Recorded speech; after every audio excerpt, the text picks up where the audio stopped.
You're listening to Cash and Sass. I'm Lisa Marie, your go-to gal for all things money. As the Sassy Wealth Queen and the brains behind the Sassy Wealth Coach, I'm here to take you on a thrilling ride from the financial chaos to sassy and sexy money. Welcome back, my sassy friend, to another episode of Cash and Sass. I'm Lisa Marie, the Sassy Wealth Queen and the brains behind Sassy Wealth Coach, and of course, this podcast. And with me today, I have Rachael Burns, who is a certified financial planner and a certified divorce financial analyst based in California. She is the founder of True Worth Financial Planning, which helps newly single women feel confident and empowered in managing their finances after divorce or a death of a spouse. Rachael is a nationally recognized expert in women's finances and has been featured in publications including CNN Business, Business Insider, and Nerdwallet. Thank you so much for being on my show today. I truly appreciate it. And I'm tickled to have you. And we're just going to dive in. Of course, my listeners know we're going to dive in and we're just going to talk all things money. And one of the things I wanted to talk with you is just your insight, personal stories, and we can go into it. But around that wealth mindset and that wealth management of how important it is to have both in order for us to be able to grow and flourish. Yeah. Well, thank you for having me on, by the way. I would say your mindset is incredibly important when it comes to financial stuff because finances, I always say this, finances are not rocket science. They're not simple. It's complicated stuff, but it's something you can absolutely learn. But you have to have the mindset that you want to keep learning, you want to keep improving, you want to set goals, you want to reach those goals. You can have two people in exact same socioeconomic status, same whatever. And if their mindsets are different, their progress or lack thereof, it could be so different. So mindset has such a huge part of that. And we all have things that have happened in the past and mistakes that we've made. And depending on our mindset, we can either be defined by that and be stuck in that forever and ever, or we can move past that. And it really, I wish that there was some magical way to just if you just do this thing, if you say these 3 words in the mirror or something, your finances will be great. But really, your mindset changes. you gotta change your mindset. That's and then not going to happen. There's some things, obviously, in addition to that, but mindset, I think, is really the foundation. And then the wealth management part, that comes later down the line, as you make more progress towards your goals, you start making more money, you start saving, you get more money problems, or, problems that go along with having more stuff to manage. But you don't have to worry about the wealth management first. Start small, work on your mindset, make a commitment to learning, and then you can figure out how to manage your wealth later. Yeah. See, and what I do it slightly different. And again, I tell my clients there's more than one way to do it. A lot of times we work on the management and the mindset together because a lot of times we're already, my clients come to me, they're already in business. And if they don't figure out having some type of money roadmap to help them, they'll keep struggling. And excuse me, that keeps affecting their mindset. So what I do is it's similar. I start where they're at. I said, and if their mindset is just so tanked in the bucket, then we focus on that. And then, any emergency type thing that needs to be handled immediately with the wealth management, with money management, wealth management, we will. And then if not, then we focus on that because you're right. If you're, I tell people all the time, money mindset, money management, wealth mindset, wealth management, they go hand in hand. And the reason being is because you can have tons and tons and tons and tons of money. And if you don't have the mindset, you have a scarcity mindset, you have the lack mindset, you're still broke. Yeah. You're still broke. And because a lot of times you end up spending it faster than you're getting it or whatever that may be. And so I know for me, my mindset was not what it is. I tell people all the time I'm a wealth coach, and then they're like, oh, you've always had an awesome relationship with money. Well, No. Me and money did not get along. I didn't like money. I hated money for many, many, many, many years. And it wasn't until after I started my business that money mindset coach said something. And when she said it, it was an aha moment, and she said, if someone treated you like crap, would you stick around? Would you come back? And I'm like, no. All of us were like, no. And she's like, well, then why would money? I'm like, okay. And I just literally went in. You know how these rabbit holes, like you can go in these rabbit holes when you start searching for stuff? I went into a deep rabbit hole on money mindset, money stories, all the things, and just kept digging and kept researching and kept learning and started doing my own work. And I'm like, okay, this is the reason why this isn't working. This is stopping me. And I tell people all the time, when you keep up leveling in your business, there's going to be a new devil. So every level, there's going to be a new devil. And that's going to be that mindset coming and trying to tell you you're making a mistake, or are you sure you can do this? And it's because you're up leveling to make more money. You're up leveling to make a bigger impact, which means more money. And you have to be able to work on that mindset in order to keep doing that, because if not, then none of it's going to work. You're going to end up broke again, right? So how do you help your clients focus on the things with the financial planning, especially like after divorce or after a death, a loved one has died, so that they can see that they can have, a life according to their desires and their values, um, and they can be okay, or more than okay. Yeah. And that is the main question that I hear is, am I going to be okay? It's a simple question, but it's a big question. So I work with women who are newly single and have just gone through some really difficult event like divorce, or their spouse passes away. And the majority of the clients I work with were not in charge of the money in their relationship, which is normal. That's a normal thing that happens. Every relationship, there's a certain division of labor. And, but what happens after years and years of not really being involved in the finances, they feel really rusty. And when they are all of a sudden forced into this position where they have to manage their finances on their own, they're like, I don't know what I'm doing. I don't know what I have. I don't know.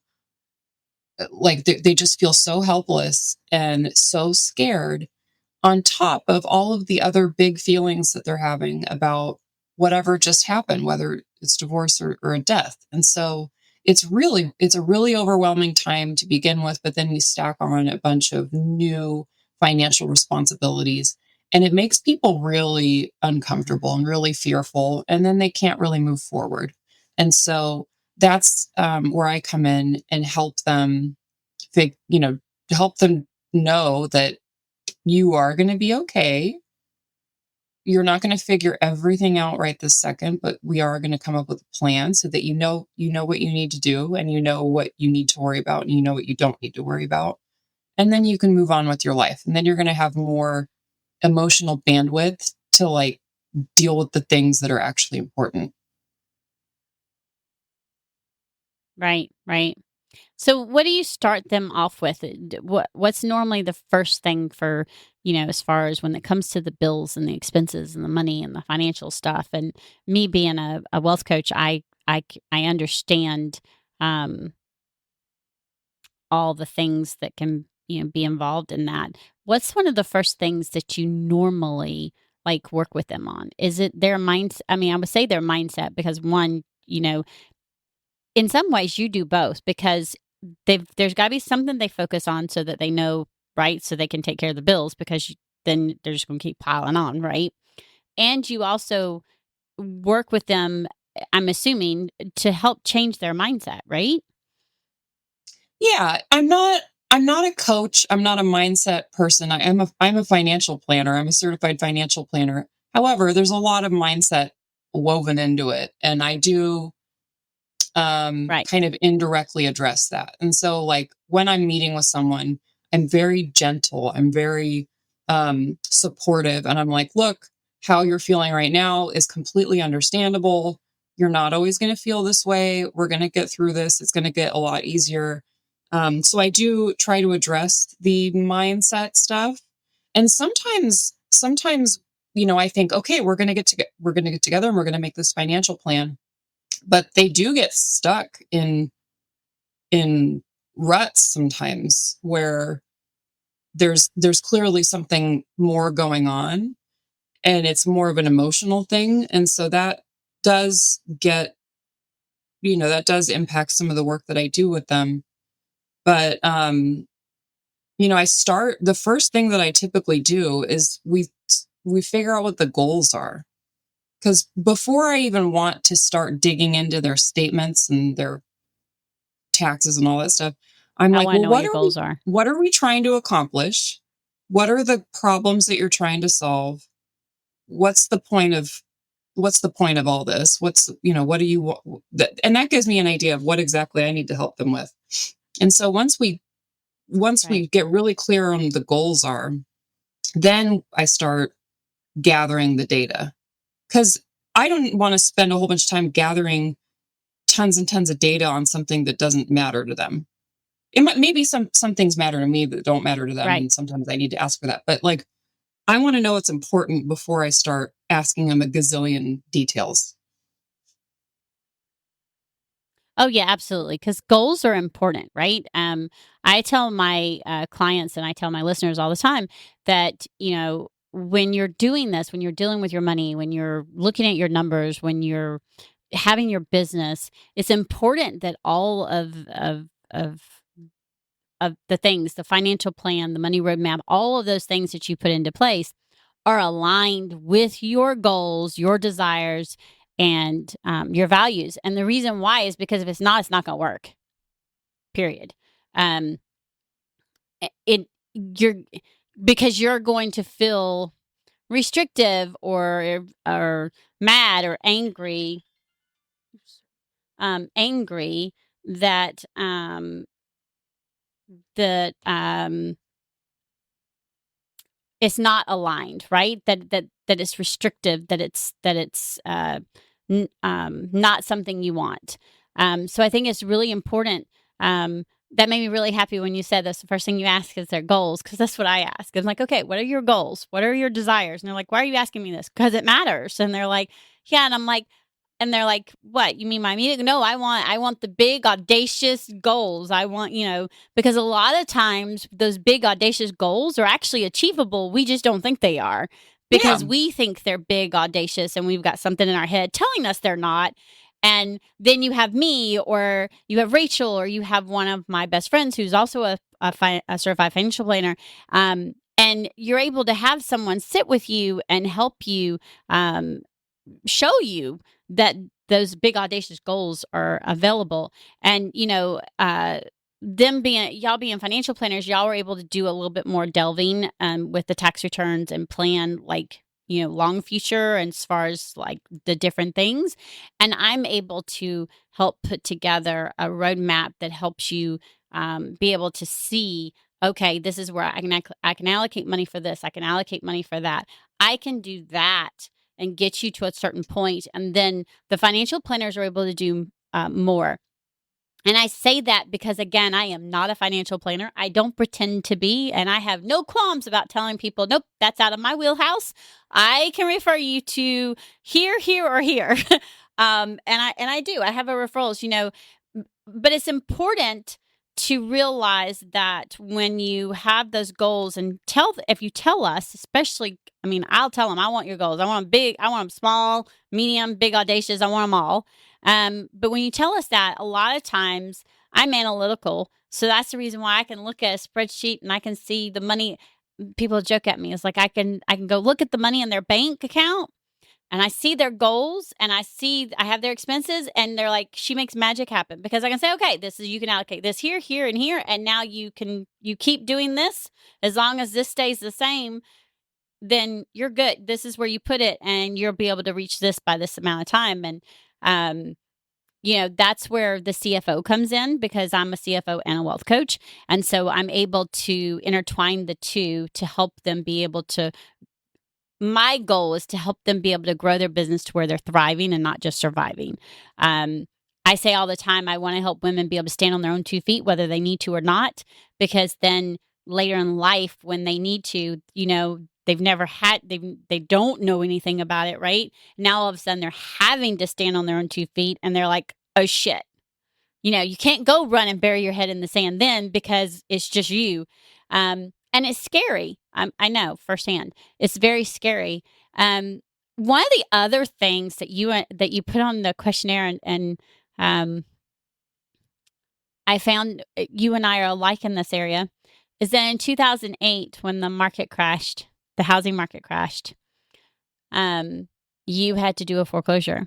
Mm-hmm. And in 2008, when the housing market crashed, I had just built my house and had a condo that was being sold, and unbeknownst to me, it was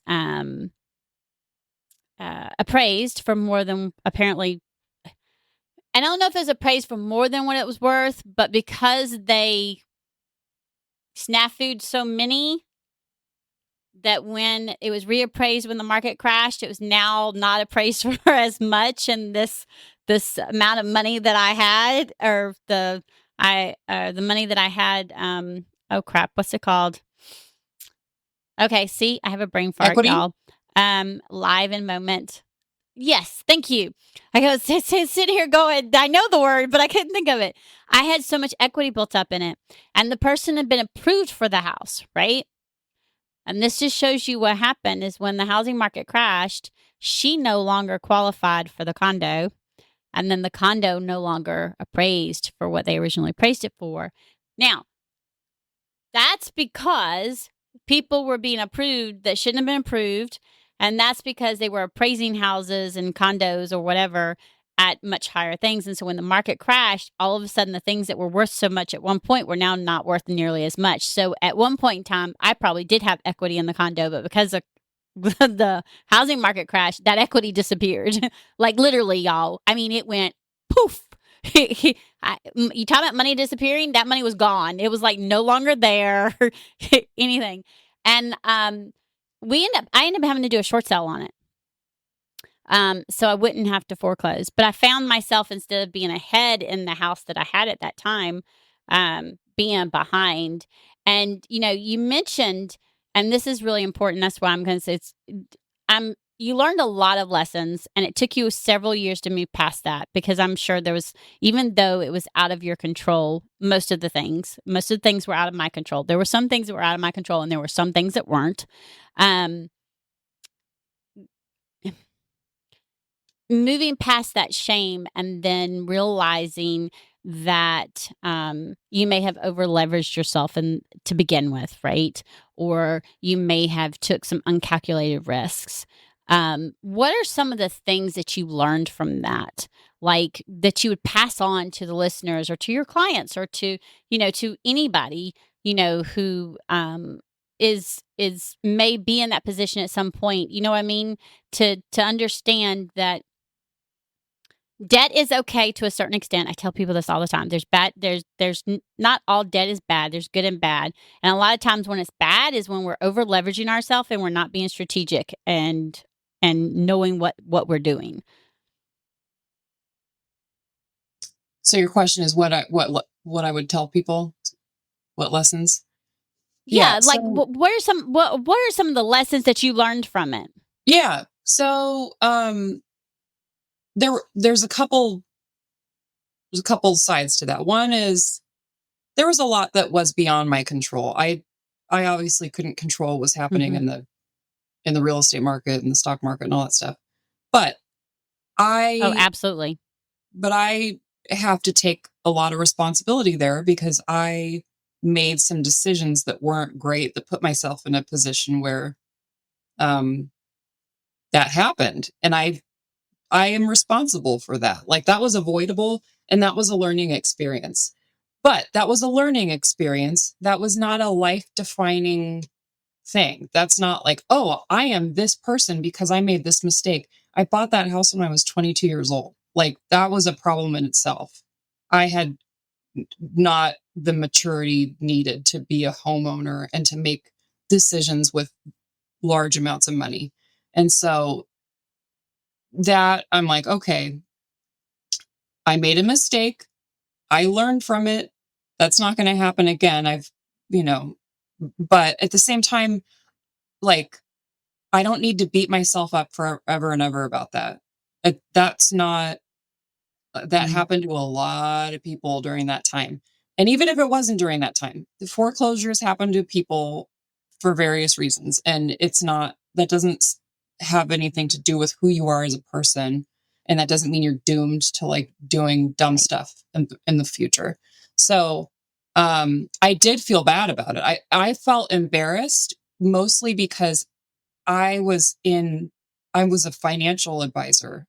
I was a brand new one at the time, but like I was in that industry and I'm like, this is really embarrassing that someone's financial advisor has a foreclosure on their record. Like that was really embarrassing to me from like a career perspective. But like I was like, I just got to get over that. I'm not, that doesn't change who I am. And so I did get over it. And now I don't care. And now I'm like, all right, it happens. Stuff happens to all of us. We all make mistakes. We all experience things where things happen to us that are beyond our control, and things happen as a result of our actions. And we just do our best and we learn and we move on. Yeah, exactly. I mean, I tell my listeners, it's on my website, I tell my clients all the time, there's nothing anyone can tell me that will surprise me, shock me, or go, ah, because I'll be 51 in July, and I've been through 2 foreclosures, a short sale, and a Chapter 7 bankruptcy. I have rebuilt my credit. This last time is 4 times. In my from adulthood, from the 20s to the 50s, so in the last 30 years, okay? And I don't laugh about it saying, haha, it's funny. I used to beat myself up because I was newly married and the fiber optic market crashed. And again, that's out of our control, right? So when the fiber optic market crashed, he lost his job. We went from $90,000 to 18 like that. The house, the brand new truck, the stuff that we had as newlyweds that we went out and bought and financed and put all this money in, we had no business doing right after we got married, right? And it was embarrassing because I'm good with numbers, and I can't make 18 turn into 90. It just doesn't work. So when we lost all that income, there was no choice. And we made uncalculated risks, not paying attention to what we were doing. A brand new truck, a brand new house. We didn't need a brand new truck and a brand new house at the same time. We should have waited. We had one vehicle. We could have made it work. But again, we were young and we weren't, we were 25, 26, not being the smartest in the world, right? And so the Chapter 7 bankruptcy was just the way it was. And that, of course, the house doesn't go in the bankruptcy. That goes into the foreclosure. And, I learned from it. And later on, the housing market crashed. And I thought I had learned from it, but apparently I hadn't, because I had taken, I all of a sudden qualified for all kinds of stuff, okay? Credit, all kinds of credit. So I was able to get my new washing machine and dryer, all these things. And I shouldn't have done all of that at one time. Now, I'm a lot smarter, a lot more strategic. And the whole point to that is, yes, life happens. Sometimes we make the wrong mistakes. Sometimes we make decisions based off the information we have at the time, that if we'd have known more information, we wouldn't have made. But that doesn't mean that's who we are. I'm not a person who's always going to file bankruptcy or foreclosure or never own a house or any of those things. It's something that happened. And I say that because if I can go from all of that and then later in life have to be on food stamps and get off of food stamps to make in 6 figures, not coming from any money, then anybody can do it. Because it's all in that mindset and knowing what the world is going on with your money and being smart about the debt that you're doing and being strategic, especially in your business and in personal. And so the reason why I brought that up was because, you were saying don't over leverage yourself, right? And that's something I think we don't think of in the moment when we're doing those things. I know I didn't. And now when I go to make big investments or big spending decisions like a washing machine or a dryer or a freezer, I literally sit back, go and look at the numbers, look at everything, go shop, I analyze it, I do. And I give myself at least 24 hours before I make the decision.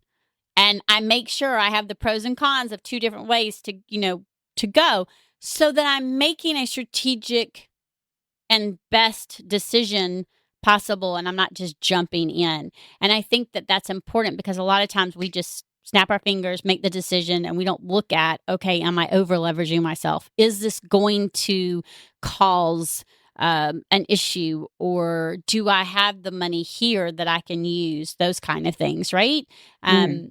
Do you talk to your clients about how to put money up into savings and to plan for the things that they want? I mean, as a financial planner, I'm sure you do.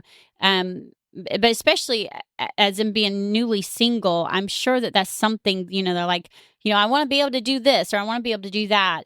Uh, you work with them to fit that into their plan, right? I mean, Yeah, there's no money that's unaccounted for. We set aside the emergency love it. fund. That's step one. Then, we set aside the savings for the other kind of sort of short-term goals. And then we have savings for retirement. And whatever money is not sucked up by one of those categories, that's your discretionary spending. And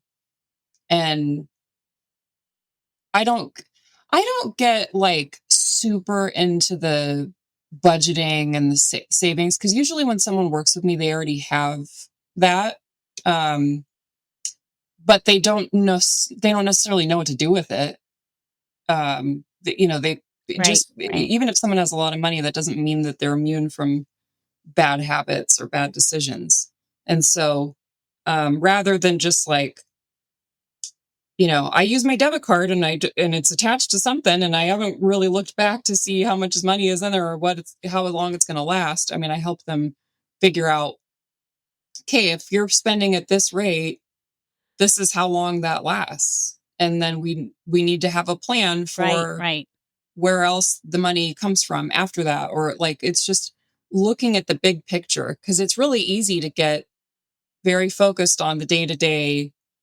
I'm just using my debit card or I'm buying stuff online or I'm making these kind of smaller financial decisions that end up adding up to something big. And if there's no context, if you're not thinking about your overall finances and your overall goals, then you're just throwing darts. Like it's just there. It's like kind of aimless. Yeah. Well, I mean, and similar that, I work with them to create a money roadmap, which is it's another word for budget, but it's all encompass. So it's their values and their goals, their yearly expenses, the monthly. And one of the first things that I'll do is I have them do because I want them to become aware of them swiping that debit card or credit card. They'll do a deep dive on 3 months of their statements. And I have them separated into categories. And I cannot tell you how many times someone will come back going, oh my God, I didn't know I was spending that much money at Starbucks or Out to Eat or whatever it is. It's Yeah. normally Starbucks or Out to Eat meals. And, and they'll come and go, and I'm like, because you just said you were swiping that card. And they're like, and why did you make me look at it? I said, because now it's here. Because if I'd have done it and just gave you a total, it wouldn't be here. You saw it because I tell them you have to print it out. Waste paper. Yes, I'm asking you to kill a tree. I do not want you to highlight it on computer. I want you to print it out, hand in paper, because it does something at not being on the computer. You Yeah. looking at it on paper printed, it does something. I don't know why, but it does. So, and actually highlighting and looking at it and then adding it up. And that's when I go, okay, you're spending this much money here at Starbucks or out to eat. Is that what you want to spend monthly? No. Okay. How much do you want to spend? And they'll say a number and then go, but I don't know how. As well, I'm going to explain to you how we can do that. Instead of you going to Starbucks 7 days a week, go to Starbucks 4 days. Okay. Because they'll say, oh, I'm just going to stop going. Nope. And they're like, why? I'm like, because you're not going to stick to that. You've been going 7 days a week for however how many years. You're not going to just automatically stop going. That's like a restrictive fad diet and they don't work. They don't. So cut it back instead, and you can cut it back to 4 days and then eventually cut it back some more if you want. Great. But my clients are amazed at how much money they save when they cut 3 days. If they've been going 7 and they cut 3 days out, they're like flabbergasted. And I'm like, okay. And now, this thing that you wanted that you said you couldn't afford, you can put this money here. Or, that thing that you said that you didn't understand how you were going to pay for it or how you were going to put money in retirement. Okay, well, here's part of it. Let's see what else we can find, because a lot of times we have what I call money leaks. And it's like you're saying, you're swiping the card and you're not thinking about it and you don't look back to see how much. And it's those little amounts, right? I mean, the $5, the $10 here. And I don't know about anybody else, but lately, who has been able to go and get food anywhere for lunch for less than $10 to $12 every single time? Yeah. So you $10 times 5 days, that's $50 a week. You do the math on how much that is a month, and we'll see how many listeners go, oh my gosh.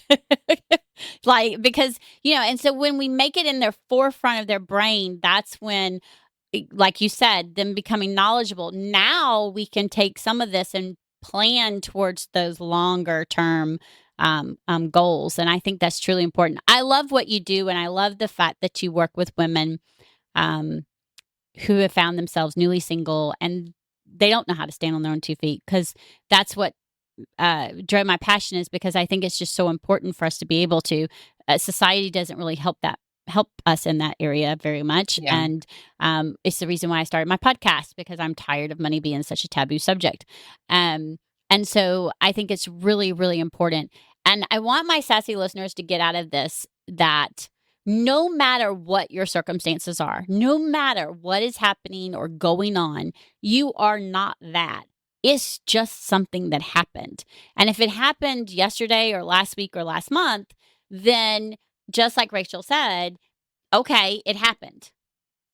It doesn't define you. It happened. It was a lesson. Learn from it. What can you do today to move you this way not this way, not sideways, but forward, instead of, looking behind you. And I think that's just really, really important in today's age. Rachael, you have a free offer for the listeners, and will you please tell them what that is? Yeah. So I have a ebook that is 5 things that newly single women should do first with their finances. And it's a quick read. It's simple, just simple things you can do that'll get you on the right track. Oh, I love it. I think that's really important, and we will make sure that the link is in the show notes. Thank you so much, Rachael, for being on my show today. I appreciate it. And my sassy friend, until next time, remember to stay sassy. Bye. Thanks for joining us this week on Cash and Sass. Check us out on social media and on our website at www.thesassywealthcoach.com, where you can download my free Money Story Start Guide. The website again is www.thesassywealthcoach.com. And as always, subscribe to the show to catch every new episode and leave us a review so we can continue to bring you fresh content. And remember, yes, it is possible to have sassy and sexy money. See you next week.